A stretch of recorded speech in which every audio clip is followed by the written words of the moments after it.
కుక్కట్పల్లిలో జరిగిన రేణు అగర్వాల్ హత్య కేసును పోలీసులు ఛేదించారు. జార్ఖండ్ లో ఇద్దరు నిందితులను అరెస్ట్ చేసి హైదరాబాద్ కు తరలిస్తున్నారు.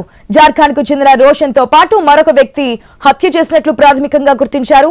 హత్య తర్వాత నగదు దోచుకుని మృతురాలికి చెందిన స్కూటీపై నిందితులు పరారయ్యారు. హఫీజ్పేట రైల్వే స్టేషన్ దగ్గర స్కూటీని పోలీసులు గుర్తించారు.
ఇదైతే కుక్కట్పల్లిలో జరిగినటువంటి హత్య కేసు ఉందో రేణు అగర్వాల్ దాన్ని పోలీసులు ఛేదించినట్టుగా తెలుస్తోంది.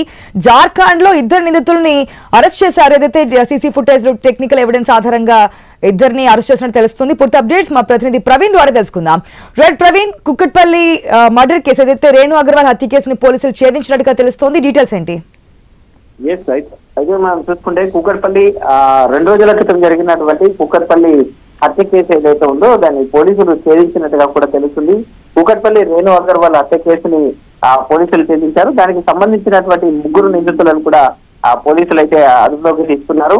అయితే ఢిల్లీలో నిఖిల్ ను పట్టుకున్న పోలీసులు రాంచీలో మరో 2ని కూడా అరెస్ట్ చేశారు. రేణు అగర్వాల్ హత్యకు ముందు తూఫాన్ లో మందుపాటు చేసుకున్నట్టుగా కూడా హర్ష జాన్ ఎవరైతే రేణు ఇంట్లో పనికి కుదిరినటువంటి హర్ష ఎవరైతే ఉన్నారో హర్ష అండ్ అనిగర్వాల్ యొక్క నిఖిల్ ఇద్దరిని కూడా పోలీసులు అరెస్ట్ చేశారు. అరెస్ట్ చేసిన తర్వాత వీళ్ళు ముందు రోజు ప్లాన్ గా ప్రీప్లాన్ ప్రకారం ఏ విధంగా చేయాలనే కోణం లోపల స్నేహితులతో కలిసి తూఫాన్లో మందు పార్టీ కూడా చేసుకున్నట్టుగా తెలుస్తుంది. అదేవిధంగా ఈ పార్టీలో మొత్తం 9 మందిని కూడా పోలీసులు గుర్తించారు. అక్కడ ఉన్నటువంటి సీసీ కెమెరా ఆధారంగా క్యాబ్ డ్రైవర్ ఇచ్చిన సమాచారంతో వీళ్ళందరినీ కూడా అదుపులోకి తీసుకున్నట్టు తెలుస్తుంది.